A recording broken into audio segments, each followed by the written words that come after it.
Service Walk entrance now. is around the You back, need honey. to leave The now. words cut This is through the December unacceptable. wind like shards of ice, Madison Torres. You think you belong 26 here? doesn't even glance up You're from her nothing but iPhone as she trouble. blocks the air stares of a gleaming Not Bombardier boarding this Global flight until we address the 7500. safety concerns. Her manicured We've seen finger the points reports, dismissively and I'm not toward the taking any service area, risks. the same We're on gesture she schedule. might use to shoo away Make a sure stray everything cat. is ready on your end. Standing at the bottom of those stairs is Dr. Naomi Brooks, 42, looking absolutely nothing like the owner of a $75 million private jet.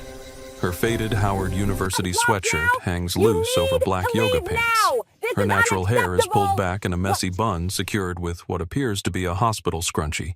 Scuffed white sneakers complete the look of someone who just rolled out of bed after a 3-day medical marathon. Which is exactly what happened. In exactly 14 minutes, Madison Torres would become the most unemployed person in private aviation history. In 14 minutes, her perfectly curated Instagram life would crumble faster than her fake sympathy smile. But right now, she sees only what her prejudiced eyes want to see. A black woman in casual clothes, obviously not their client. Before we dive deeper into this story that shook the private aviation world, tell me something. Where are you watching from? Drop your city in the comments below. And if you've ever been judged by your appearance, if you've ever been dismissed because of how you looked, this story is for you. Hit that subscribe button because what happens next will remind you that dignity always wins in the end. Now, let's rewind 48 hours to understand exactly who Madison Torres just made the biggest mistake of her life insulting. Dr. Naomi Brooks had been awake for 48 consecutive hours. Not by choice. Not because she was binge-watching Netflix or partying. She had been elbow-deep in the most complex neurosurgery of her career, reconstructing the shattered brainstem of Senator Patricia Williams's 19-year-old daughter, Emma, who had been thrown from a horse during a college equestrian competition. The surgery required microscopic precision. One wrong move, one tremor, one moment of lost focus, and Emma Williams would never walk again, never speak again, never be anything more than a breathing body in a hospital bed. But Naomi didn't just save Emma's life. She gave her back her future. As the chief neurosurgeon at Mount Sinai and founder of NeuroCure Inc., Dr. Brooks had revolutionized treatment for traumatic brain injuries. Her pharmaceutical patents had generated $2.8 billion in revenue over the past 5 years, money that allowed her to own this Bombardier Global 7500 tail number N847NB, purchased 8 months ago as a reward for her latest breakthrough in neural regeneration therapy. The irony wasn't lost on her. A woman who could rebuild broken minds was being judged as mentally deficient by someone who probably couldn't spell neurosurgery. Naomi usually flew with her regular crew, Captain Williams, and his team professionals, who knew her habits, her preferences, her schedule. But they were on mandatory rest after a transatlantic flight to London, where Naomi had consulted on a diplomatic immunity case. This replacement crew came from Platinum Air Services, highly rated, supposedly vetted, supposedly professional. Madison Torres represented everything wrong with that assumption. At 26, Madison had been working private aviation for exactly 3 years. She looked like she'd stepped off the cover of a flight attendant recruitment brochure, all sharp angles and perfect teeth, with the kind of manufactured beauty that photographed well for her Instagram account, where she had carefully cultivated 47,000 followers who believed she lived a glamorous jet-set lifestyle. What they didn't know was that Madison spent most of her time cleaning up after wealthy passengers and taking covert photos of celebrity clients to sell to tabloids. She had a particular talent for making passengers feel small while maintaining plausible deniability, always just professional enough to avoid formal complaints, always just rude enough to establish dominance. She also had a not-so-secret habit of filming crazy passenger encounters for TikTok, though she was careful never to show faces or identifying details. Her followers ate up stories about entitled customers and bizarre requests. Madison had no idea she was about to become the star of someone else's viral video. The winter wind at Teterboro Airport was particularly vicious that Friday afternoon, cutting across the tarmac with the kind of cold that made your bones ache. Despite the temperature, the private aviation terminal buzzed with holiday travelers. December was peak season for the wealthy and famous, everyone jetting off to Aspen St. Moritz or private islands in the Caribbean. Through the floor-to-ceiling windows of the FBO lounge, several passengers waited for their own flights. Patricia Williams, 58.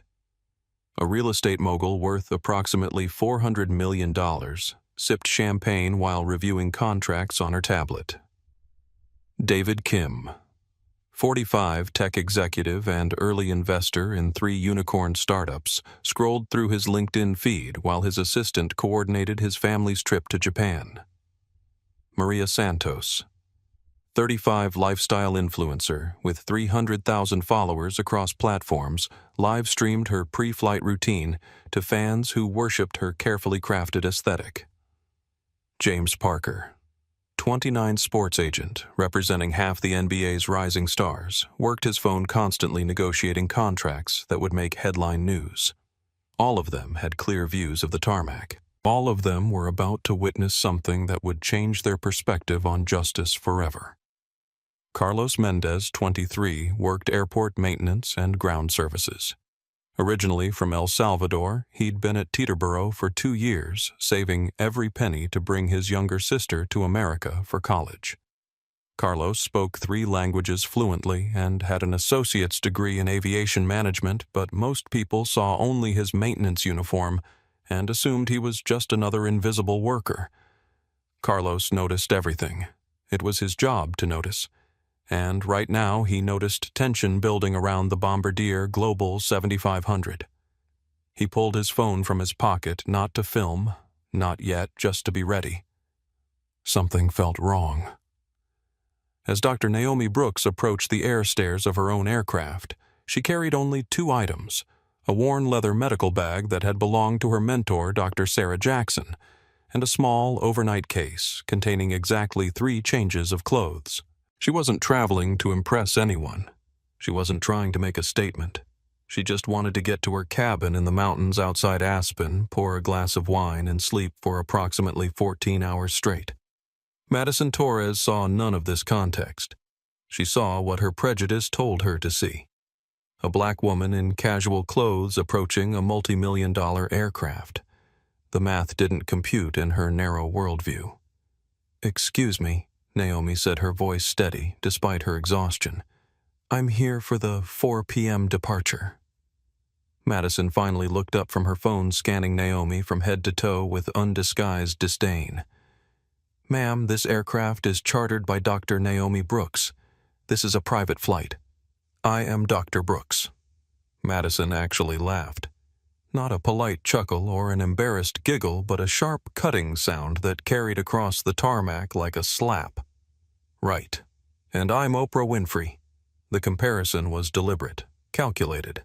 Madison knew exactly what she was doing, reducing an accomplished neurosurgeon to a racial stereotype, dismissing her intelligence and achievements with casual cruelty.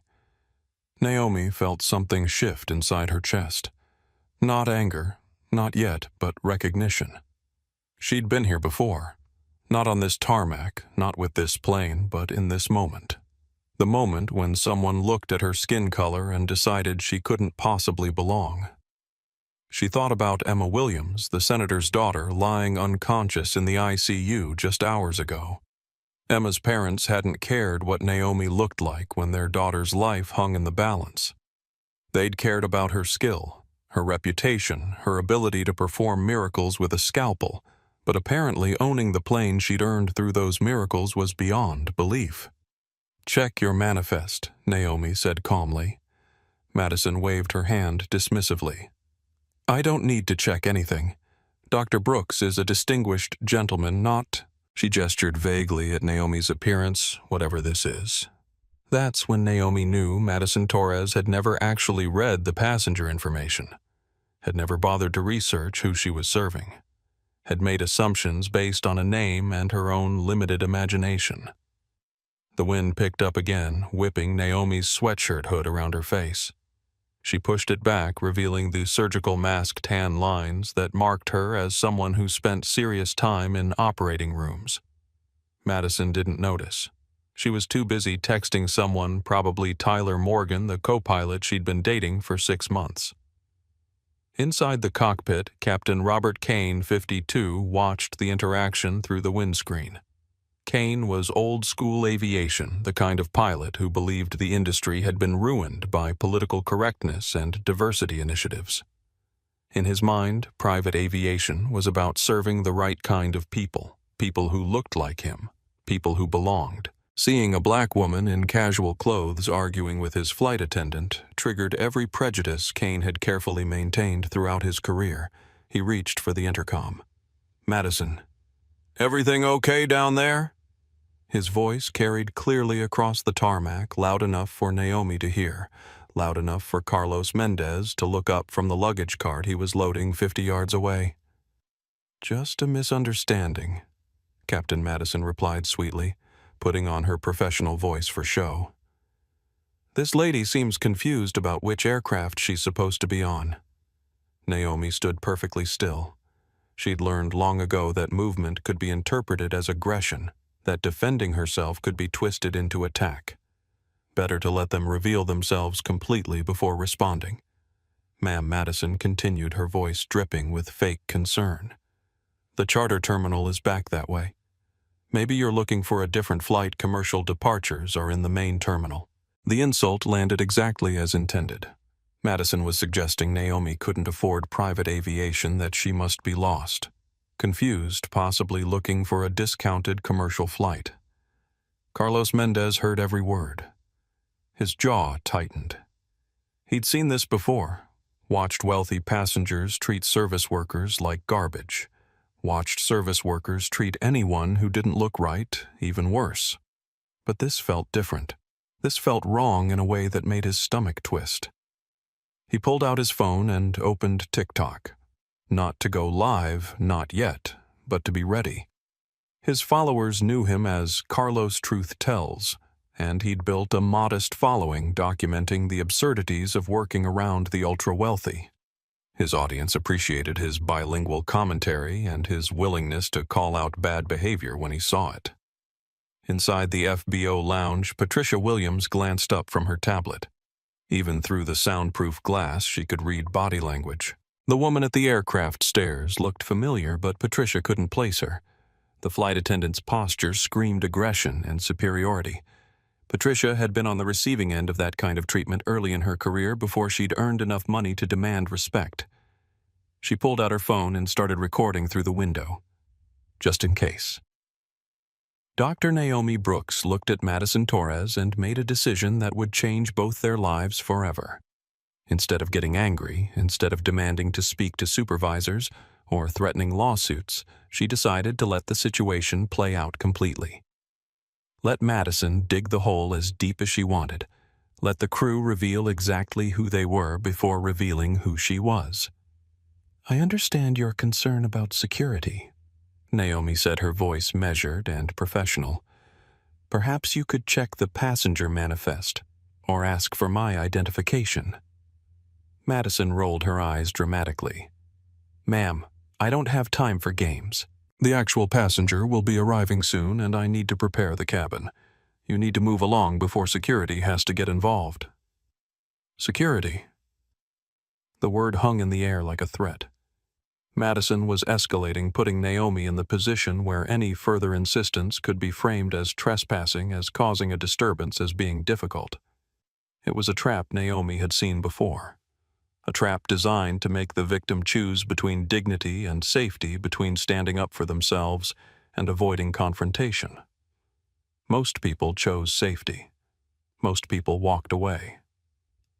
Dr. Naomi Brooks was not most people. She had rebuilt brains.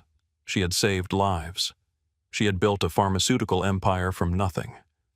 She owned the aircraft Madison was standing on, and she was about to remind everyone exactly who they were dealing with. "I think," Naomi said quietly, "you're about to make a very expensive mistake." The wind shifted, carrying Naomi's words across the tarmac with crystalline clarity. Madison Torres heard the tone change, felt something in the atmosphere shift, but her ego was too inflated to recognize danger. "Expensive mistake." Madison laughed again, this time attracting the attention of ground crew working nearby. "Honey, the only mistake here is you thinking you can intimidate me. I've dealt with plenty of people trying to scam their way onto private jets." Scam. The word hit Naomi like a physical blow, not because it hurt her feelings, but because it revealed the depth of Madison's assumptions. In Madison's worldview, a black woman claiming to own a $75 million aircraft could only be running a con. Captain Robert Kane climbed down from the cockpit, his weathered face set in lines of practiced authority. At 52, Kane had been flying for nearly 3 decades, starting with regional airlines before transitioning to corporate aviation. He'd cultivated an image of old-school professionalism, but underneath the polished exterior lay a bitter resentment toward what he saw as the industry's changing demographics. "What seems to be the problem here?" Kane's voice carried the weight of assumed authority. He looked at Naomi the way a parent might look at a child caught misbehaving.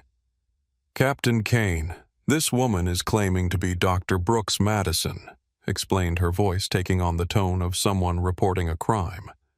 "She's refusing to leave the aircraft stairs." Kane studied Naomi with undisguised skepticism. "Ma'am, Dr. Brooks is a very important client, a distinguished physician and business person. You clearly don't fit that profile." The casual racism was breathtaking in its simplicity. Kane wasn't shouting slurs or burning crosses.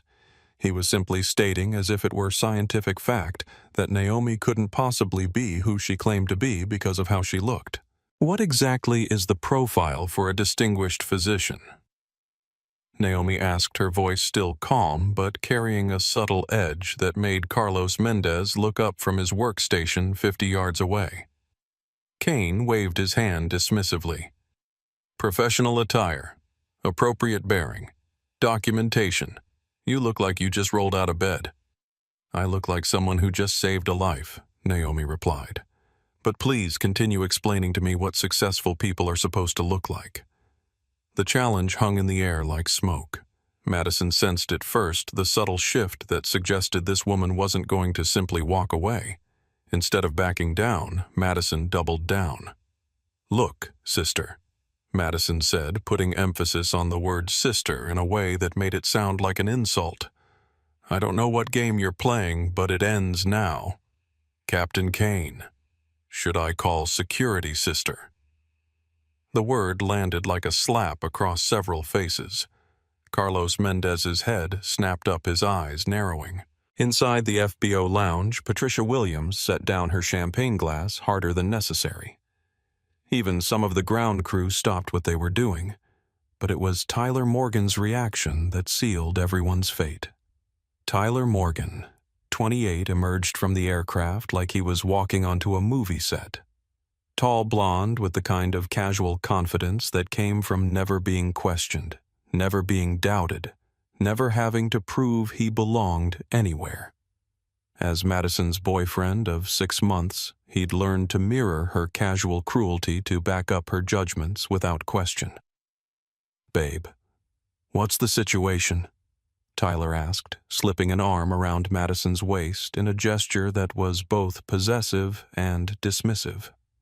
He looked at Naomi like she was an interesting problem to solve rather than a human being.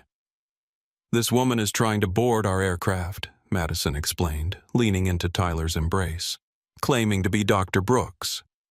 Tyler laughed, the sound sharp and cruel. "Dr. Brooks? The neurosurgeon?" "Right." He looked Naomi up and down with theatrical disbelief. "Dr. Brooks owns half of Manhattan. Dr. Brooks wears Armani, not—" He gestured at her sweatshirt, whatever that is. "Howard University," Naomi said quietly. "What, my sweatshirt?" "It's from Howard University. where I completed my undergraduate degree before attending Johns Hopkins School of Medicine, but please continue telling me about my wardrobe choices." Something in her tone made Tyler pause, not because he recognized authority, but because he sensed resistance. In his experience, people who looked like Naomi didn't push back when confronted by people who looked like him. That's when Jessica Rivera arrived. Jessica Rivera, 34, ground operations supervisor, had been watching the confrontation from her office window. She'd seen enough situations to know when crew members needed backup, and Madison Torres had been calling for support. Jessica had worked her way up from ground crew to supervisor over 8 years, and she protected her people fiercely. What she didn't protect was fairness. "What's going on here?" Jessica demanded, striding across the tarmac with clipboard in hand and authority in every step. She wore the kind of uniform that demanded respect, crisp and official, with enough badges and insignia to intimidate anyone not familiar with aviation hierarchy. "Thank God you're here, Jess," Madison said, relief evident in her voice. "This woman is trying to board Dr. Brooks's aircraft. She won't leave when asked."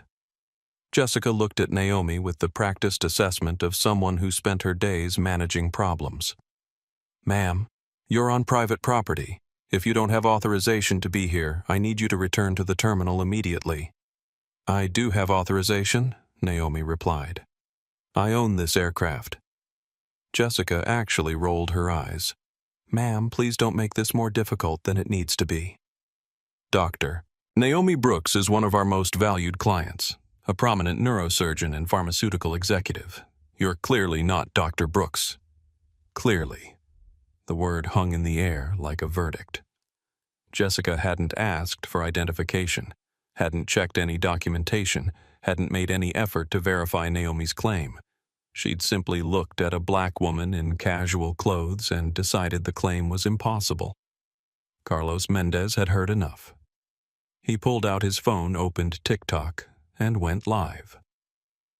"¿Qué tal, mi gente?" he said quietly, speaking Spanish first, as always. "Tenemos una situación aquí en Teterboro." His viewer count jumped from 0 to 12 immediately. Carlos had a modest but engaged following, people who appreciated his honest takes on the aviation industry and his willingness to call out injustice when he saw it. "Okay, English time," Carlos continued, switching languages seamlessly. "Y'all, I'm watching something right now that's got me heated. We got a black woman trying to board what looks like her own private jet, and the crew is treating her like she's homeless." 15 viewers became 30. Comments started flowing. They asking her to leave, talking about calling security, and this woman is calm as can be. Something ain't right about this. Back at the aircraft, the confrontation was escalating beyond anyone's control. Madison felt emboldened by the support from Kane, Tyler, and Jessica. In her mind, she wasn't being racist. She was being professional, maintaining security, protecting valuable clients from scammers and trespassers. "Ma'am," Jessica said, her voice taking on the tone of someone running out of patience, "I'm going to ask you one more time to leave voluntarily. If you refuse, I'll have to call airport police." "For what crime?" Naomi asked. "Trespassing, impersonating a client, creating a disturbance." The charges were vague but threatening. Jessica was building a legal case in real time, creating justification for whatever force might be necessary to remove Naomi from the area. Inside the FBO lounge, the scene was attracting more attention. David Kim had noticed the confrontation and started recording on his phone. Maria Santos, always alert for content opportunities, had opened Instagram Live and was narrating the situation to her followers. "This is insane," Maria whispered to her phone. "They've got this woman surrounded like she's dangerous or something. She's literally just standing there." Her viewer count climbed rapidly. Maria's followers knew her for luxury travel content, but this was different. This was real drama happening in real time. James Parker looked up from his constant phone calls and business negotiations. Something about the woman's posture, her calm in the face of escalating aggression, reminded him of his athlete clients facing hostile crowds. She had that same centered energy, that same refusal to be intimidated. He started recording too. Ma'am Kane said, his voice getting harder. "You have 30 seconds to leave this area, or we're calling federal authorities. Threatening aircraft operations is a federal crime." Threatening aircraft operations. Kane was escalating the legal stakes, invoking post-9/11 security language that could result in terrorism charges. It was a nuclear option designed to terrify Naomi into compliance. Instead, it backfired spectacularly. "Captain Kane." Naomi said, her voice finally carrying an edge of steel. "I strongly suggest you verify passenger information before making threats about federal crimes." "I don't need to verify anything," Kane shot back. "I can see what I'm looking at." There it was, the admission. Kane wasn't basing his judgment on documentation, security protocols, or professional procedures. He was basing it entirely on what he saw when he looked at Naomi's skin color and clothing. Carlos Mendez heard it through his phone's microphone and nearly dropped the device. "Did y'all hear that?" he whispered to his live stream. "This captain just admitted he's judging her based on how she looks. 67 people watching now." The viewer count kept climbing.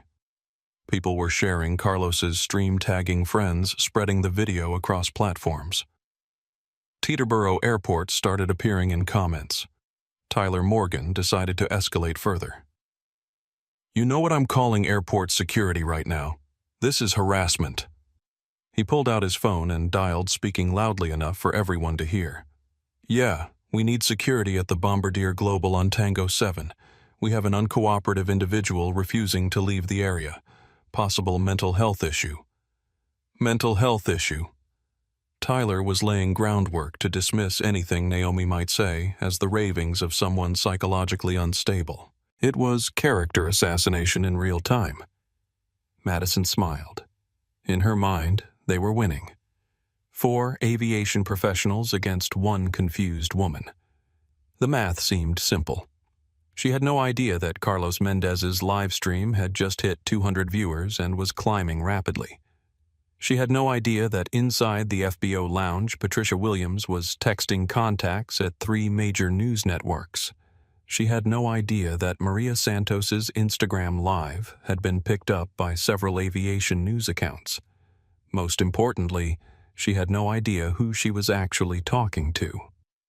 Airport security arrived in the form of Officer David Martinez, 45, a former police officer who'd transitioned to private security after a back injury ended his patrol career. Martinez prided himself on de-escalating situations, but he also tended to trust aviation professionals over random civilians. "What's the situation here?" Martinez asked, his hand resting casually on his radio.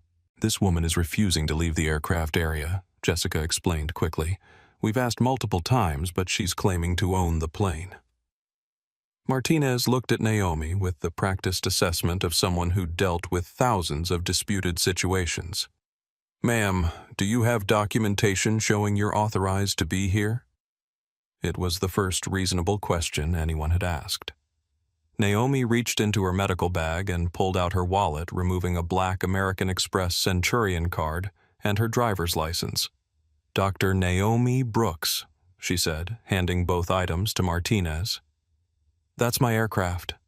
Martinez examined the cards carefully. The Centurion card was real. He'd seen enough fake ones to know the difference. The driver's license matched the name on the card. But he wasn't an aviation expert, and the crew seemed so certain. "Ma'am, these show your name, but they don't prove you own this specific aircraft," Martinez said diplomatically. "Check the registration," Naomi suggested. "Tail number N847NB, registered to NeuroCure Inc., which I own." Martinez looked at Kane, Tyler, Madison, and Jessica. 4 aviation professionals all insisting this woman was wrong. Then he looked at Naomi, calm and specific in her details. "Captain, can you check the aircraft registration?" Martinez asked. Kane's jaw tightened. "Officer, I don't need to check anything. I know who our client is, and this isn't her. Just humor me, Martinez pressed. Check the paperwork. That's when everything started to fall apart. Kane realized he'd never actually read the detailed passenger manifest. He'd been told Dr. N. Brooks assumed it was a man never bothered to verify. Tyler had made the same assumption. Madison had relied on Kane's judgment. Jessica had trusted her crew. None of them had done their actual job. The paperwork is in the cockpit, Kane said weakly. Go get it, Martinez said. It wasn't a request. As Kane reluctantly climbed back into the aircraft, Carlos Mendez's live stream hit 500 viewers. Comments were flooding in from around the world. This is about to get good, Carlos whispered to his phone. He had no idea how right he was. Captain Robert Kane disappeared into the cockpit with the urgency of a man who'd suddenly realized he might be about to lose his career. Through the aircraft windows, observers could see him frantically searching through paperwork, his movements becoming increasingly desperate as seconds ticked by. Carlos Mendez adjusted his phone angle to capture more of the scene while maintaining his live commentary. Okay, mi gente. The captain just went to check paperwork that he should have checked before refusing this woman boarding. Y'all, this is looking bad for the crew. His viewer count had jumped to 847 and climbing. The algorithm was picking up engagement, pushing his stream to more feeds. Comments flooded in faster than he could read them. Donde esto pasando came from Spanish-speaking viewers. This is discrimination, plain and simple, typed Justice Watcher 47.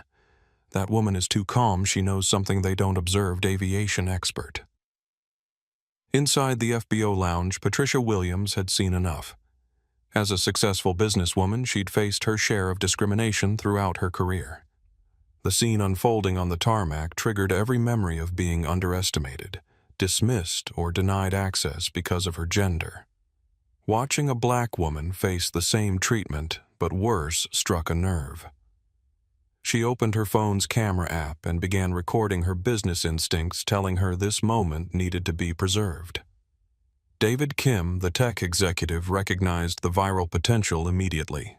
He'd built his fortune partly by identifying trending moments before they exploded. This had all the elements: clear injustice, compelling characters, real-time drama, and social media amplification.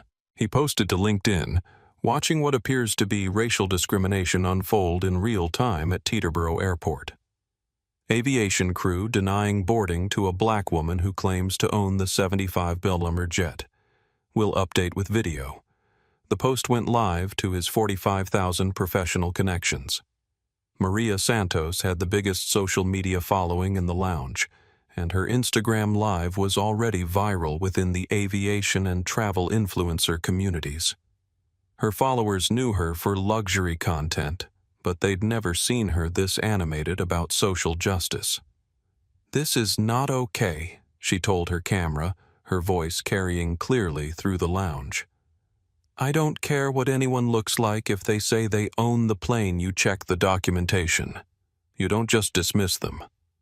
Her comments section exploded with fire emojis and demands for justice.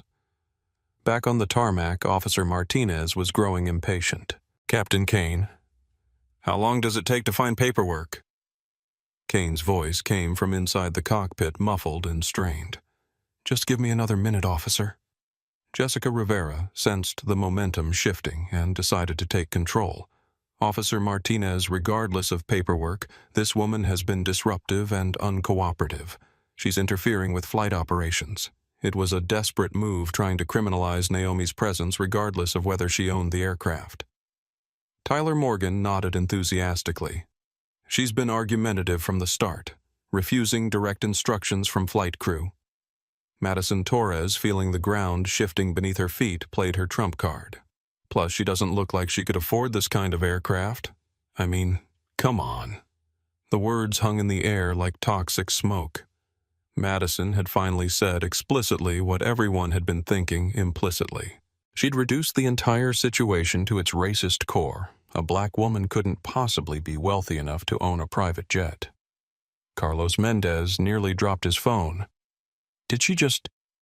Did she really just say that on camera? Ay Dios mío, these people just buried themselves? His live stream exploded. 200 viewers became 2,000 in 30 seconds. The chat moved so fast it was impossible to read individual comments, just a blur of outrage and disbelief. Dr. Naomi Brooks heard Madison's statement with crystalline clarity. She'd been waiting for this moment, the moment when polite racism dropped its mask and revealed its true face. She'd learned long ago that patience often forced people to expose themselves completely. Officer Martinez Naomi said, her voice carrying the authority of someone accustomed to making life-and-death decisions. "I'd like that statement included in your incident report." Martinez looked uncomfortable. He'd been trying to de-escalate the situation, but Madison's comment had made it explicitly about race and class in a way that couldn't be ignored. "Ma'am, let's just wait for the captain to return with the paperwork," Martinez said diplomatically. James Parker had stopped pretending to work on his phone. As a sports agent, he'd negotiated with some of the most powerful people in entertainment and athletics. He recognized power when he saw it, and something about Naomi Brooks's composure suggested she was holding cards no one else could see. He started recording on his phone, adding his perspective to the growing documentation of the incident. That's when Captain Kane finally emerged from the cockpit, his face pale and his hands empty. Officer Martinez Kane said, his voice barely above a whisper, "I need to make a phone call." "Did you find the paperwork?" Martinez asked. Kane's silence was deafening. Madison, Tyler, and Jessica exchanged glances, suddenly realizing their captain wasn't backing them up with documentation. Captain Madison prompted her confidence wavering for the first time. Kane looked at each of his crew members, then at Dr. Naomi Brooks, who stood watching with the patience of someone who'd already won. "The aircraft," Kane said slowly, "is registered to NeuroCure Inc." The admission hit like a physical blow. Tyler actually stepped backward. Madison's mouth fell open. Jessica's clipboard slipped from her fingers. Carlos Mendez captured every reaction. "No manches. Did y'all just hear that the plane is registered to her company? These people just discriminated against the actual owner." His viewer count hit 3,000. Comments exploded in multiple languages. Justice for Brooks started trending on TikTok. Officer Martinez looked from the crew to Dr. Brooks. "Ma'am, can you provide additional identification proving your connection to NeuroCure Inc.?" Naomi reached into her medical bag again, this time pulling out a leather portfolio. Inside were business cards identifying her as CEO and founder of NeuroCure Inc., along with a letter of authorization for aircraft use. Martinez examined the documents carefully. Everything matched. Everything was legitimate. "Ma'am," he said formally, "I apologize for the confusion. You're clearly authorized to be here." The apology landed like a judge's gavel. Madison Torres felt her world tilt sideways. Tyler Morgan started calculating how quickly he could distance himself from the situation. Jessica Rivera was already thinking about damage control. Captain Kane was thinking about his pension, but the viral momentum was just beginning. Patricia Williams had been recording for 10 minutes, capturing every racist assumption, every dismissive gesture, every moment of realization. Her real estate empire had given her connections throughout New York media, and she was already texting her contacts. David Kim's LinkedIn post had been shared 200 times in 15 minutes. His professional network was spreading the story throughout the business and tech communities. Maria Santos's Instagram Live had peaked at 12,000 simultaneous viewers. Screenshots and screen recordings were being shared across every platform. Teterboro discrimination was gaining momentum. James Parker had already sent the video to 3 of his NBA clients, knowing they'd amplify it to their millions of followers. But the most damaging documentation was coming from Carlos Mendez, whose live stream had captured every word, every expression, every moment of casual racism from people who thought they were protected by their positions. "Y'all, this is why we need to record everything," Carlos told his audience, now over 4,000 strong. These people thought they could treat this woman however they wanted because of how she looked. But she owns the plane. She owns the whole aircraft. In the comments, viewers were already identifying the crew members, finding their social media profiles, cross-referencing with aviation databases. The internet had weaponized its investigative power. Madison Torres's Instagram account, Madison Flies High, was being flooded with comments. Her carefully curated photos of luxury travel and jet-set lifestyle now seemed like mockeries in light of her actual behavior. Tyler Morgan's LinkedIn profile was being screenshot and shared. His professional reputation was crumbling in real time. Captain Kane's aviation credentials were being researched by pilots around the world, his years of experience suddenly meaningless in the face of documented discrimination. Jessica Rivera's supervisory position at Teterboro was being questioned by aviation forums and industry groups. But they had no idea how much worse it was about to get, because Dr. Naomi Brooks hadn't made her phone call yet. She reached into her pocket and pulled out her iPhone, scrolling through contacts with the deliberate pace of someone who'd already decided exactly what needed to happen next. "Officer Martinez," she said politely, "would it be possible to have some privacy for this call?" Martinez nodded, gesturing for the crew to step back. "Everyone give Dr. Brooks some space." As the crew reluctantly moved away, Carlos Mendez zoomed in with his phone camera, trying to capture audio without being obvious. Dr. Brooks selected a contact and pressed call. The phone rang twice before connecting. "Michael, it's Naomi." Even from a distance, Carlos could tell someone important had answered. Naomi's tone had shifted to pure business authority. "Yes, I'm at the aircraft. No, I'm not on board yet. Your crew is refusing to let me up the stairs." The pause that followed was pregnant with implications. Carlos held his breath, his live stream audience growing more excited by the second. Kane and Torres Naomi continued naming names. Also Tyler Morgan and Jessica Rivera. Another pause. "Put me on speaker." Dr. Naomi Brooks held her phone up high enough for everyone on the tarmac to hear. The next voice that emerged would change everything. "Dr. Brooks, this is Michael Davis, CEO of Platinum Air Services. Where exactly are you right now?" The crew members' faces went white as they recognized their ultimate boss's voice.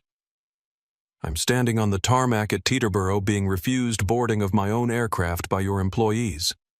Michael Davis's voice exploded through the phone speaker with barely controlled panic. "Kane, are you there? Madison Torres. Tyler Morgan, what the hell is going on?" Captain Kane's voice cracked as he tried to respond.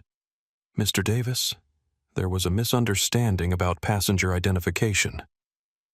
"Misunderstanding?" Davis roared. "That is Dr. Naomi Brooks. She owns NeuroCure Inc. She owns the aircraft you're standing on. She pays your salaries. She's worth $2.8 billion. The silence on the tarmac was deafening. Carlos Mendez had to cover his microphone to keep from shouting in excitement. His viewer count had exploded past 5,000, with comments moving too fast to read. Madison Torres felt her knees go weak. Tyler Morgan looked like he'd been punched in the stomach. Jessica Rivera was already backing away from the group, trying to distance herself physically from the disaster. But Dr. Naomi Brooks wasn't finished. "Michael," she said, her voice carrying across the tarmac with perfect clarity, "I want them off my aircraft. All of them. Now." The judgment had been rendered. The silence stretched across the tarmac like a held breath. Michael Davis's voice crackled through the phone speaker with the desperation of a man watching his company's reputation disintegrate in real time. "Dr. Brooks, I am profoundly sorry. There's been a catastrophic misunderstanding. Kane, Torres, Morgan, Rivera, you're all suspended immediately pending full investigation. Dr. Brooks, please let me personally arrange—" "No." Naomi cut him off, her voice carrying the kind of authority that ended discussions rather than started them. "I want them off my aircraft now. I want them escorted from this airport. And I want a new crew here within the hour." Madison Torres finally found her voice, though it came out as a desperate squeak. "Dr. Brooks, I'm so sorry I didn't know. The manifest didn't have a photo. I was just following security protocols. Security protocols." Even in the face of complete exposure, Madison was trying to hide behind procedure, as if racist behavior could be excused by calling it professional caution. "Security protocols?" Naomi repeated slowly, her voice carrying an edge that made everyone within hearing distance uncomfortable. Would involve checking identification and verifying passenger information. "You did neither. You made assumptions based on my skin color and clothing." Tyler Morgan stepped forward, his desperation making him bold. "Dr. Brooks, this is all a big misunderstanding. We were protecting your aircraft from unauthorized persons. We had no way of knowing—" "You had every way of knowing," Naomi interrupted. "You could have asked for identification. You could have checked the manifest. You could have verified registration. Instead, you decided that a black woman in casual clothes couldn't possibly own a $75 million aircraft." Carlos Mendez was struggling to keep his phone steady while capturing every word. His live stream had peaked at 7,000 concurrent viewers, with clips being shared across every social media platform. Teterboro Gate was trending on TikTok. Private jet discrimination was climbing on Twitter, and aviation forums worldwide were exploding with commentary. "Ay Dios mío, Carlos," whispered to his audience. "She's dismantling them piece by piece. This is better than any telenovela." Captain Kane made one last desperate attempt to salvage his career. "Dr. Brooks, in my 30 years of aviation experience, I've learned to be cautious about security. These days, with fraud and identity theft," Captain Kane Naomi's voice could have cut steel. "In my 30 years of being black in America, I've learned to recognize racism when I see it. This had nothing to do with security and everything to do with prejudice." The accusation landed like a physical blow. Kane actually staggered backward a half step, his face flushing red with anger and humiliation. "Now wait just a minute," Kane said, his voice rising. "I resent the implication that I'm racist. I've served passengers of all backgrounds throughout my career. It was exactly the wrong thing to say."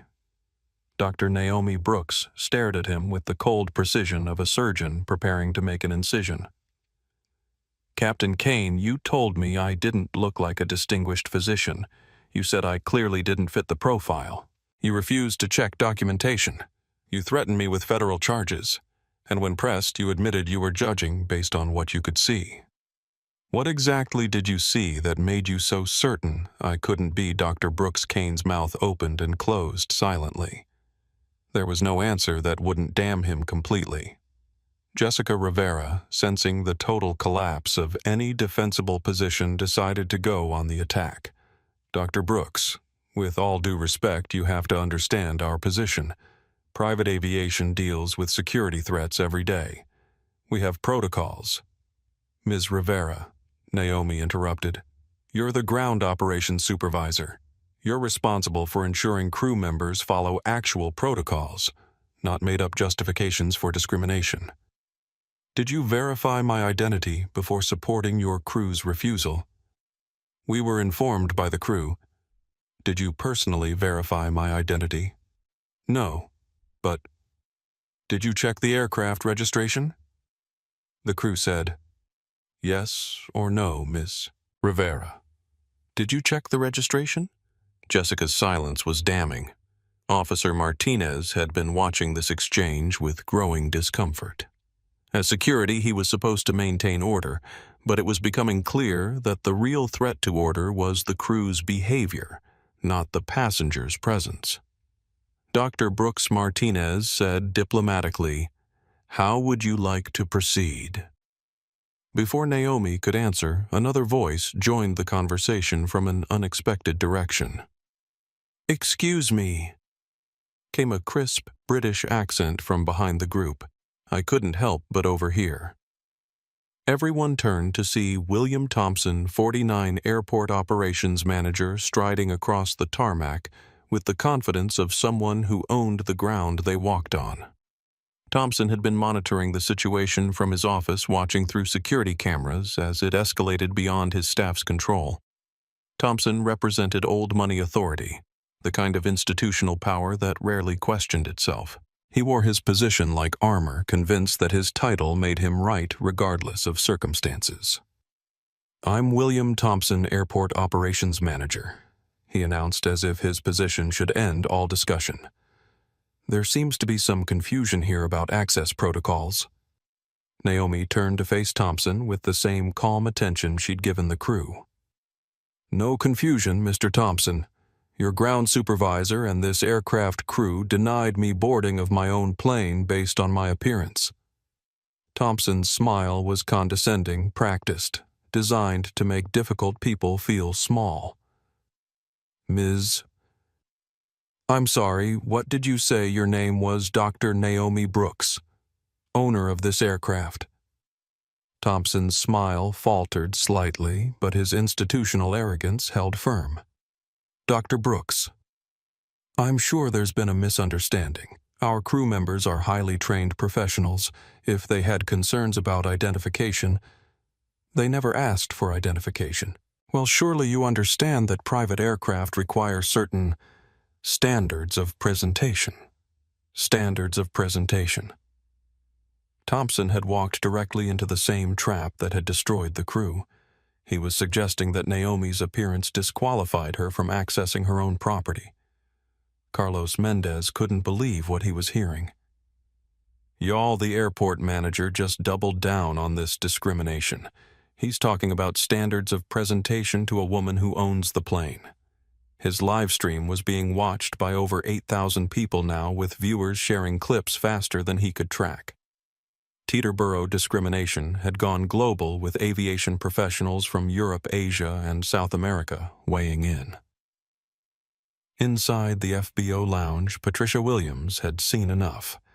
She was done being a passive observer. She stood up from her chair, gathered her things, and headed for the door. David Kim noticed her movement. "Patricia, where are you going? To handle this myself," Patricia replied grimly. "I've been on the receiving end of this kind of treatment, and I'm not watching it happen to someone else."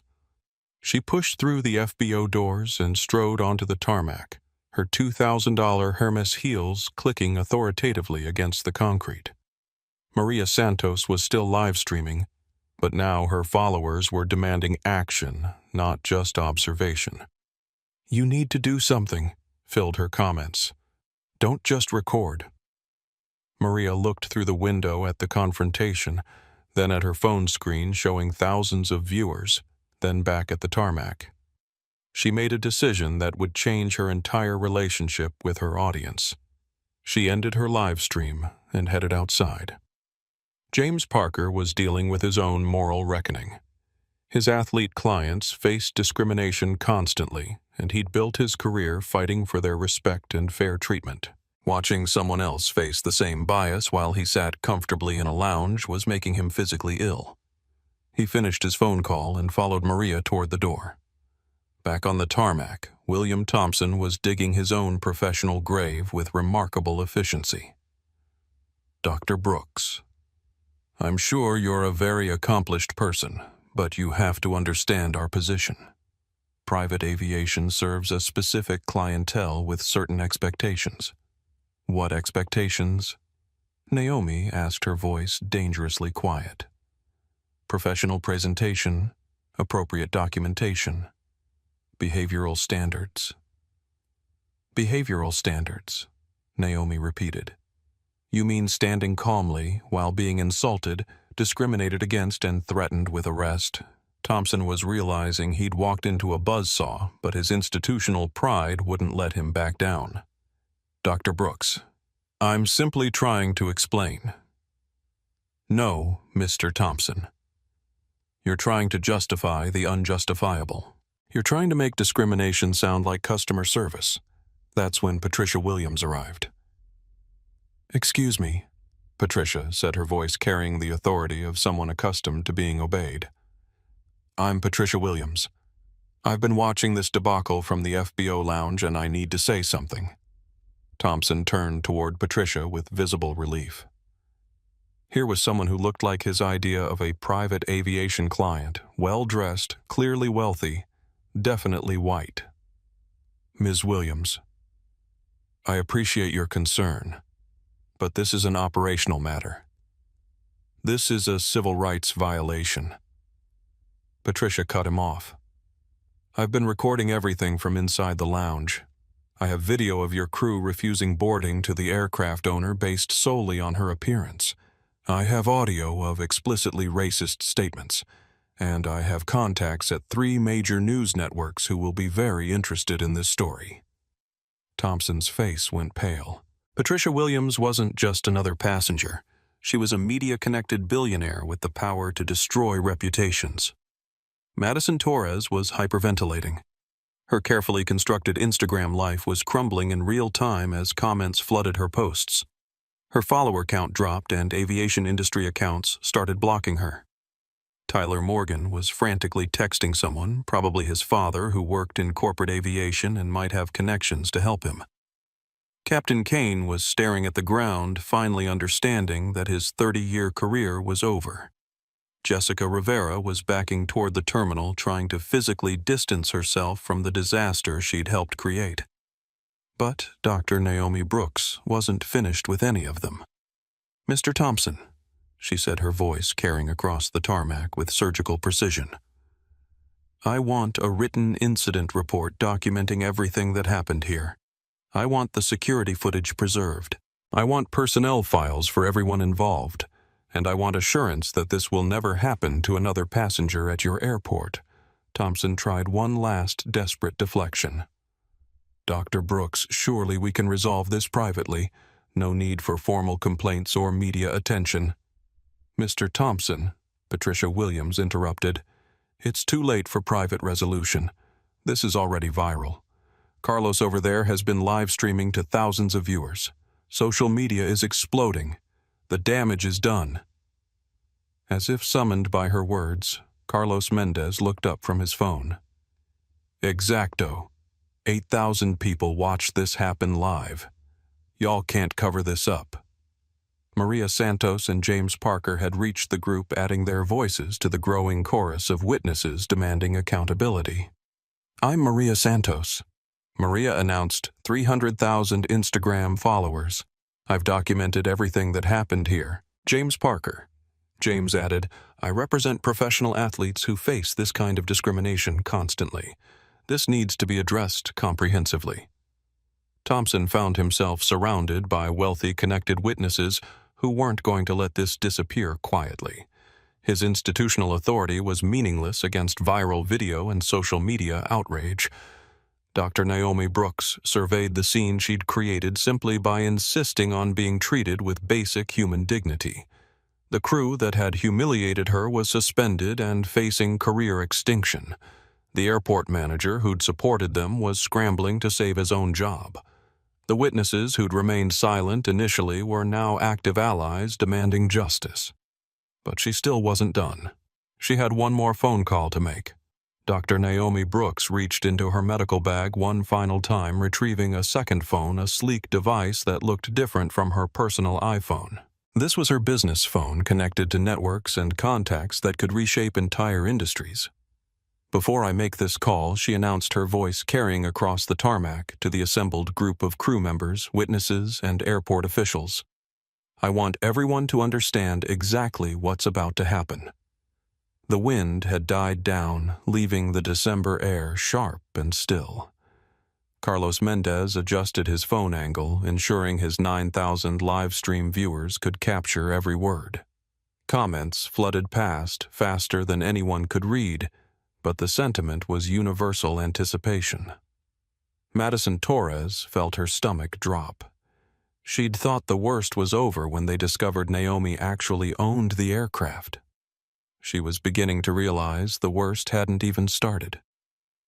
Michael Davis suspended you from Platinum Air Services. Naomi continued, looking directly at each crew member. That's one company. But private aviation is a small industry.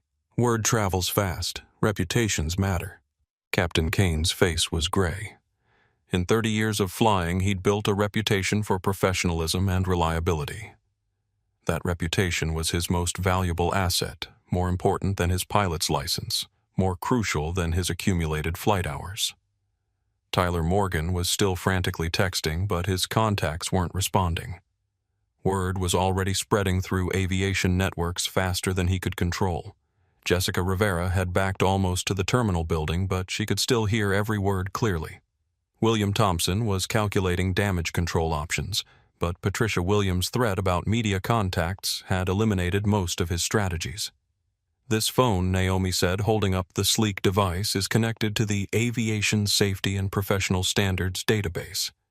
It's a private network used by aviation companies worldwide to share information about crew performance safety violations and professional misconduct. The ASPSD was legendary in aviation circles. Created by a consortium of major airlines and charter companies, it served as an industry-wide background check resource. A negative report in the ASPSD could end an aviation career permanently. Carlos Mendez translated for his Spanish-speaking viewers. Ella tiene acceso a una base de datos que puede terminar sus carreras para siempre. When I file a report with ASPSD about discrimination, harassment, and safety protocol violations, Naomi continued, it becomes part of each crew member's permanent record. Every airline, every charter company, every corporate flight department in the world will see it. Madison Torres started crying. Real tears, not the performative distress she'd shown earlier. Her dream of traveling the world as a flight attendant was evaporating in real time. But Naomi said, pausing dramatically, "That's not the call I'm making right now." Everyone froze. If not the aviation database, then what? Naomi scrolled through her contacts and selected a number. The phone rang once before connecting. "Senator Williams, it's Dr. Naomi Brooks." The name hit like a thunderbolt. Senator Patricia Williams was one of the most powerful politicians in America, chair of the Transportation Committee, and someone who could single-handedly reshape aviation regulations. "Senator, I'm calling about your daughter Emma." "Yes, she's recovering beautifully." "No, this is about something else entirely." Through the phone's speaker, Senator Williams's voice was clearly audible. "Dr. Brooks, anything you need. Emma wouldn't be alive without you. I'm currently at Teterboro Airport, where I've been denied boarding of my own private aircraft by crew members who made assumptions based on my race." The silence on the other end of the line lasted exactly 3 seconds before Senator Williams exploded. "What are you telling me, that the woman who saved my daughter's life has been discriminated against at a federally regulated airport?" William Thompson looked like he might faint. Federal regulation meant federal oversight, federal investigations, federal consequences that could shut down airport operations. "Yes, Senator. Multiple crew members and an airport manager have refused to verify my credentials, made explicitly racist statements, and threatened me with arrest for trying to board my own aircraft. Dr. Brooks, are there witnesses, multiple witnesses, live video documentation, social media coverage? This incident has been broadcast to thousands of viewers in real time." Senator Williams's voice turned dangerous. "Dr. Brooks, I want names. I want incident reports. I want security footage. I'm convening emergency transportation committee hearings. This ends now." Carlos Mendez nearly dropped his phone. His live stream chat was exploding with viewers who couldn't believe they were witnessing a real-time civil rights incident that would reach the highest levels of government. The crew members are Madison Torres, flight attendant, Tyler Morgan, co-pilot, Captain Robert Kane, and Jessica Rivera, ground operations supervisor. The airport manager is William Thompson. Senator Williams was clearly writing down names. "Dr. Brooks, I'm immediately launching a federal investigation into discriminatory practices at Teterboro Airport. I'm also introducing emergency legislation requiring anti-bias training for all aviation personnel with access to federally regulated airports." Thompson was hyperventilating, Federal investigations could take years, cost millions, and destroy careers throughout the airport's management structure. Madison Torres collapsed onto a luggage cart, the full weight of her actions finally hitting her. She wasn't just losing a job. She was becoming the face of aviation discrimination in federal hearings that would be broadcast on C-SPAN. But Senator Williams wasn't finished. Dr. Brooks. I'm also calling the FAA Administrator, the Transportation Secretary, and the Attorney General. If this is happening to you, it's happening to other passengers. We're going to audit every private aviation facility in the country. Industry-wide audits. Every private airport, every charter company, every corporate flight department would face federal scrutiny because of what happened on this tarmac. Captain Kane understood he wasn't just losing his job. He was becoming a case study in federal discrimination training that would be mandatory for every aviation professional in America. Thank you, Senator. I'll have my legal team coordinate with your investigators. Dr. Brooks. I cannot apologize enough for what you've experienced. Emma and I will never forget what you did for our family, and we won't forget this either. As Naomi ended the call, the tarmac fell completely silent except for the distant hum of aircraft engines and Carlos Mendez whispering commentary to his live stream audience. Y'all, Carlos said quietly, this just became the biggest civil rights case in aviation history. This woman just turned a racist incident into federal legislation. Patricia Williams stepped forward, her business instincts recognizing the historical significance of what they'd just witnessed. Dr. Brooks, that was extraordinary. You've just changed the entire industry. Maria Santos was recording again, but now her content had shifted from luxury travel to documenting a watershed moment in civil rights history. James Parker understood better than most how rare it was to witness someone wielding power with such precision and devastating effect. His athlete clients would want to know about this, would want to understand how Dr. Brooks had transformed personal discrimination into industry-wide reform. David Kim was already drafting follow-up LinkedIn posts, knowing his professional network needed to understand the implications of what had just occurred. William Thompson made one final desperate attempt to salvage something from the disaster.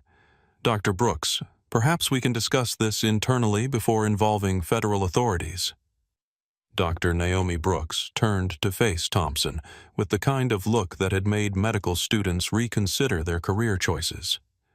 Mr. Thompson, federal authorities are already involved. Senator Williams chairs the Transportation Committee. The investigation is already launched. The only question now is whether you'll cooperate fully or compound your problems by attempting to obstruct federal oversight. Thompson's shoulders sagged in defeat. Madison Torres was sobbing openly now, understanding that her name would be permanently associated with discrimination in aviation history. Tyler Morgan had stopped texting, realizing no connection could save him from federal scrutiny. Jessica Rivera was probably updating her resume, though it wouldn't matter with an ASPSD report in her file. Captain Kane stood silently watching 30 years of professional accomplishment disappear because he couldn't see past his own prejudices. But Dr. Naomi Brooks wasn't done demonstrating the power of consequences. She pulled out her personal phone and opened a group text that included the CEOs of the 5 largest private aviation companies in America. Final call, she announced to the assembled group. Industry notification. Her fingers moved rapidly across the screen. Discrimination incident at Teterboro involving Platinum Air Services crew. Federal investigation launched, requesting industry-wide policy review. Video documentation available. Within seconds, replies started arriving. CEO responses committing to immediate policy reviews, promising cooperation with federal investigations, announcing enhanced anti-discrimination training. The private aviation industry was restructuring itself in real time to avoid becoming collateral damage in the federal response to this incident. Carlos Mendez captured every moment. Hermanos, this woman just forced an entire industry to change its policies with one text message. She didn't just get justice for herself, she got justice for everyone who comes after her. As the implications sank in, the assembled group understood they'd witnessed something unprecedented. Not just the exposure of discrimination, but the complete dismantling of the structures that enabled it. Dr. Naomi Brooks had turned a moment of personal humiliation into a comprehensive victory for civil rights in aviation. And she still had to catch her flight to Aspen. The next hour unfolded like a carefully orchestrated symphony of justice, each movement more devastating than the last for those who had underestimated Dr. Naomi Brooks.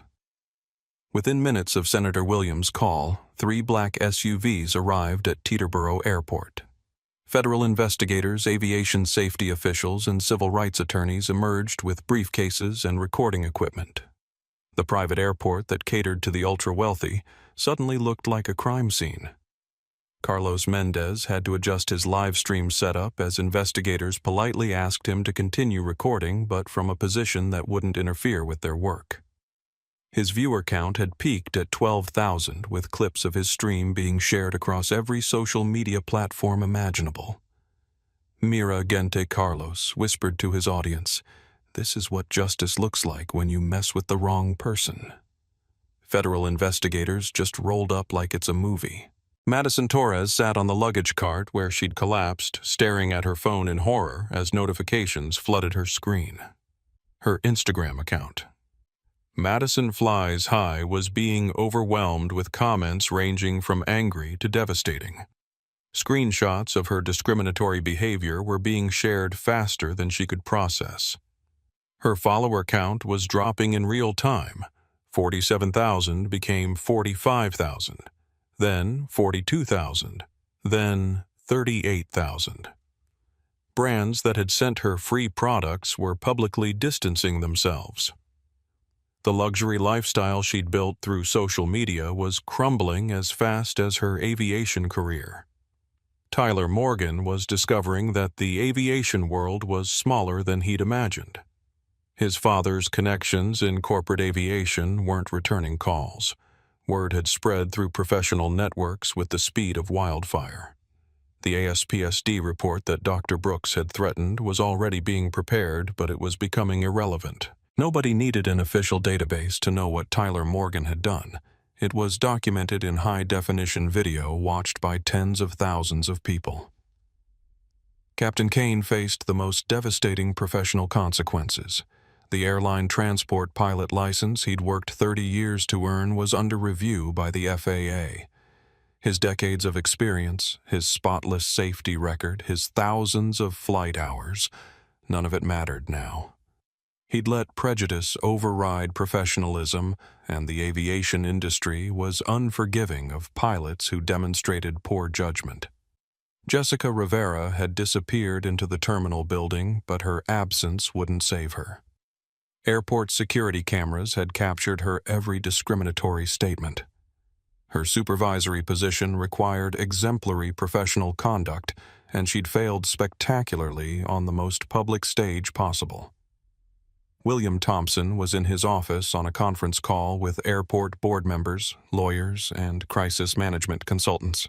Through his window, he could see federal investigators setting up equipment on the tarmac. His 20-year tenure as airport operations manager was almost certainly over, but his immediate concern was preventing the airport from losing its federal operating certificate. Dr. Naomi Brooks stood calmly in the center of the chaos she'd created, checking her watch with the patience of someone who'd fought similar battles her entire career. She'd learned long ago that institutional change required institutional pressure, and she'd just applied leverage that would reshape an entire industry. Patricia Williams had called her contacts at CNN, MSNBC, and Fox News. All 3 networks were dispatching crews to Teterboro for live coverage. What had started as a private discrimination incident was becoming national news. Maria Santos was coordinating with other influencers who'd picked up her initial coverage. Teterboro discrimination was trending globally, with aviation professionals from around the world sharing their own stories of bias and discrimination in the industry. David Kim was fielding interview requests from business journalists who recognized the broader implications of the incident. His LinkedIn post had been shared over 2,000 times, reaching executives throughout the travel and transportation industries. James Parker was on the phone with his most high-profile clients, athletes who faced discrimination constantly and appreciated seeing someone fight back effectively. Several had already committed to signal-boosting the story to their combined audience of millions. The new flight crew that Michael Davis had promised was arriving by helicopter, landing directly on the tarmac with the precision of a military operation. Captain Maria Gonzalez and First Officer James Johnson emerged with calm professionalism, followed by Flight Attendant Elena Rodriguez. All three crew members were people of color. The image wasn't lost on anyone present.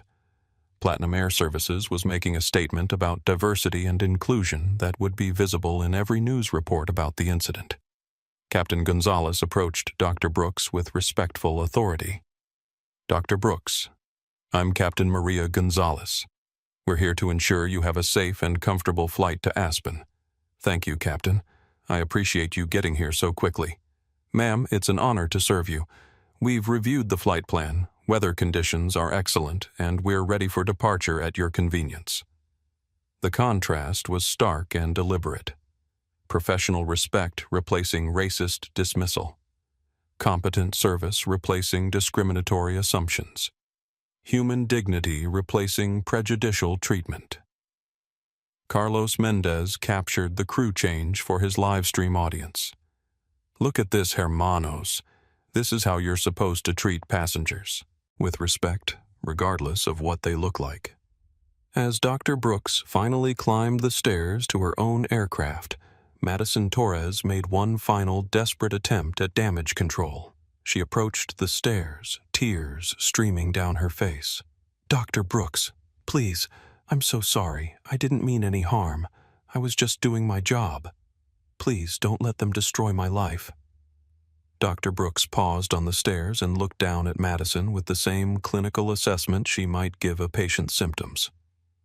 "Ms. Torres," she said, her voice carrying clearly across the tarmac, "you weren't doing your job. Your job was to verify passenger credentials and provide professional service. Instead, you made racist assumptions and treated me with contempt. The consequences you're facing aren't punishment, they're accountability."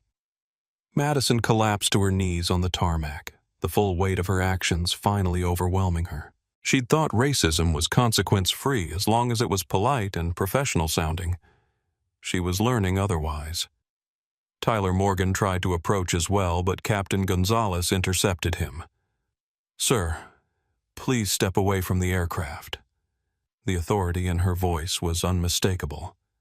Tyler found himself facing a Latina captain who commanded more respect in 30 seconds than he'd earned in 6 months of flying. As Dr. Brooks disappeared into the cabin of her aircraft, the federal investigators began their interviews. Carlos Mendez was invited to provide his live stream footage as evidence. Patricia Williams shared her video recordings. Maria Santos provided her social media documentation. David Kim offered his professional network connections for broader investigation. The evidence was overwhelming, documented from multiple angles, witnessed by credible sources, and broadcast live to thousands of viewers. There would be no disputing what had happened, no alternate narratives, no plausible deniability. Michael Davis arrived by private car, his face pale with stress. As CEO of Platinum Air Services, he faced potential federal sanctions, industry boycotts, and catastrophic reputation damage. His company's stock price was already dropping based on preliminary social media reports. He immediately fired Madison Torres, Tyler Morgan, and Captain Kane on the spot with termination letters citing discrimination, violation of company policy, and bringing disrepute to the organization. Their aviation careers were over before the federal investigation had even officially begun. The engines of Dr. Brooks's Bombardier Global 7500 began their startup sequence, the distinctive whine cutting through the December air. Inside the cabin, she was finally receiving the service she'd paid for: professional, respectful, competent. Captain Gonzalez's voice came over the intercom. "Dr. Brooks, we're cleared for departure. Flight time to Aspen will be approximately 2 hours. Thank you for flying with us today." As the aircraft began to taxi toward the runway, Carlos Mendez provided final commentary for his live stream audience. "Y'all just watched history happen. This woman faced down an entire structure of discrimination and changed it in real time. She didn't just get justice for herself, she got justice for everyone who comes after her." The Bombardier lifted off from Teterboro at 5:47 p.m., climbing into the December sky with Dr. Naomi Brooks finally in her rightful seat. Below the airport buzzed with federal investigators, news crews, and the wreckage of several aviation careers. The discrimination that had seemed so casual and consequence-free an hour earlier had triggered a federal investigation, industry-wide policy changes, and national media coverage that would reshape private aviation forever. Dr. Brooks had won more than access to her own aircraft. She'd won comprehensive change that would protect countless future passengers from experiencing what she'd endured. And she'd done it all with the quiet dignity and devastating precision that had made her one of the world's most respected neurosurgeons. The flight to Aspen would be smooth, professional, and respectful, exactly what she'd paid for, and exactly what every passenger deserved. 6 months later, the private aviation industry had been fundamentally transformed by what became known as the Teterboro incident. Dr. Naomi Brooks hadn't just won a personal victory. She'd catalyzed the most comprehensive civil rights reform in aviation history. The Air Equity app launched on a Tuesday morning in June with backing from Dr. Brooks's NeuroCure Inc. and support from Senator Williams' Transportation Committee. Within 24 hours, it had been downloaded 2.3 million times. The platform allowed passengers to rate flight crews in real time, report discrimination incidents with video evidence, and access a database of aviation professionals' service records. Airlines and charter companies initially resisted the transparency, but customer demand and federal pressure made adoption inevitable. Within 3 months, every major aviation company had integrated Air Equity ratings into their hiring and performance evaluation processes. Carlos Mendez, whose live stream had documented the original incident, was hired as Air Equity's Director of Community Engagement. His bilingual social media expertise and authentic voice had made him the face of aviation accountability. His TikTok account, Carlos Truth, Tells now had 2.8 million followers who appreciated his continued coverage of industry developments. "Remember mi gente," Carlos said in a recent video filmed at Miami International Airport. "Respect isn't optional. It's required. And now, there's an app to prove it." Madison Torres had moved back to Ohio and was working at a shopping mall. But unlike vindictive portrayals in typical stories, Dr. Brooks had insisted on a more balanced resolution. Through Air Equity's rehabilitation program, Madison was enrolled in diversity and inclusion training, working toward eventually returning to aviation with better understanding and changed behavior. The program, funded by Dr. Brooks, personally offered a path to redemption for aviation professionals who acknowledged their mistakes and committed to comprehensive education. It was justice tempered with mercy accountability, balanced with the possibility of growth. Tyler Morgan had left aviation entirely and was working in his family's small construction business in Colorado. The federal investigation had found no evidence of deliberate discrimination beyond the Teterboro incident, allowing him to avoid criminal charges while ending his flying career. Captain Kane had lost his ATP license but was working as a ground school instructor teaching new pilots about the importance of professional conduct and bias awareness. His 30 years of experience hadn't been entirely wasted. It was being redirected toward education and prevention. Jessica Rivera had been demoted and transferred to a different airport where she worked under strict supervision while completing extensive bias training. Her supervisory privileges had been permanently revoked, but she remained employed in a position where she could cause less harm. William Thompson had been terminated as airport operations manager, but found work consulting with smaller airports on compliance and diversity issues. His experience with federal investigations, while personally devastating, had given him unique expertise in helping other facilities avoid similar problems. Platinum Air Services had survived the crisis, but underwent complete restructuring. Michael Davis implemented the most comprehensive diversity and inclusion program in private aviation, with monthly bias training, diverse hiring requirements, and passenger advocacy protocols. The company's stock price had recovered, but its corporate culture was permanently changed. Teterboro Airport itself had become a model for inclusivity in aviation. The Dignity is Non-Negotiable plaque in the FBO lobby reminded every visitor that respect was fundamental to service.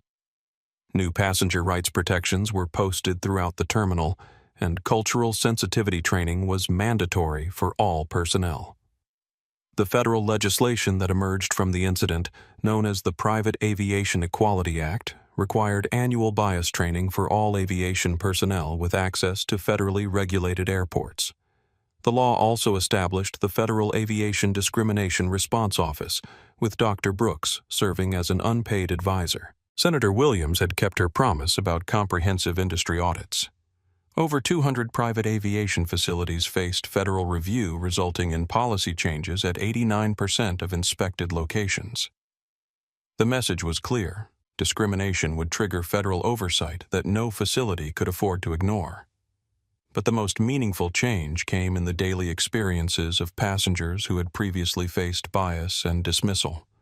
Social media filled with stories of improved treatment, respectful service, and professional conduct from aviation personnel who understood they were being watched and evaluated.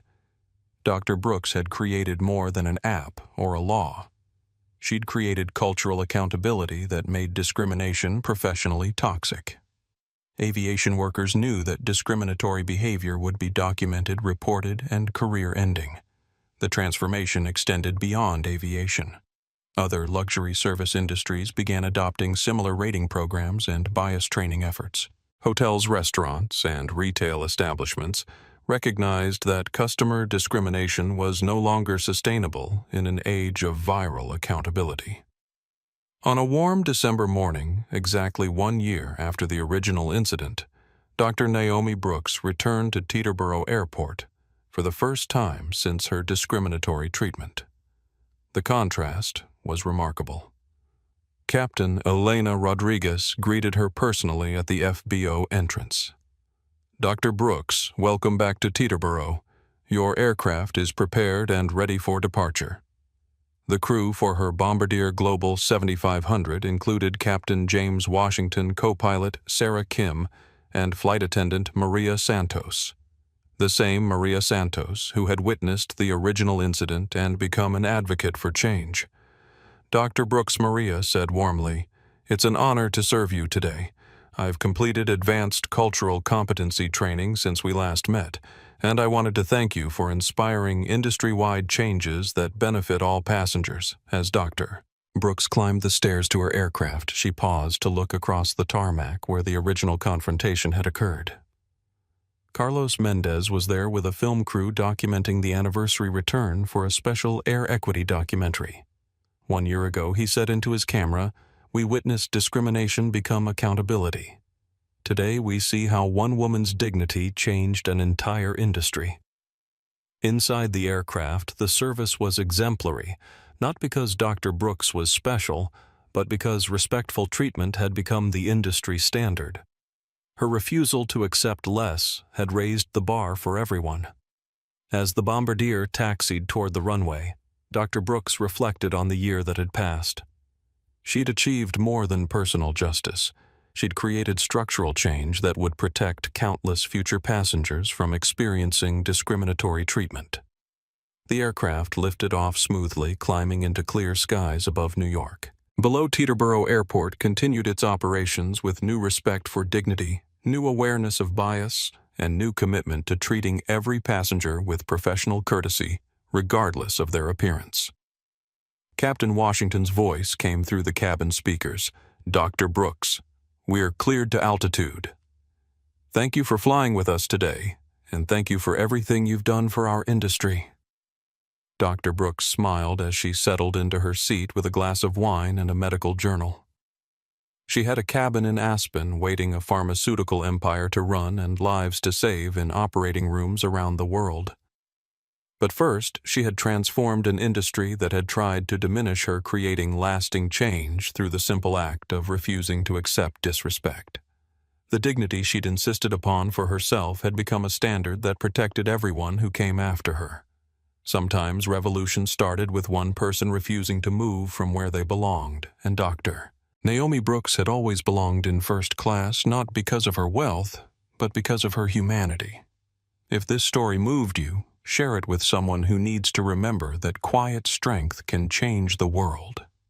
Don't forget to hit that like button if you believe everyone deserves respect regardless of how they look. Subscribe to our channel for more stories that prove dignity always wins in the end. And drop a comment below telling us about a time you stood up for what's right. Your story might inspire our next video. Remember, when we speak up against injustice, we don't just change our own lives. We change the world for everyone who comes after us. Justice always finds a way to take flight.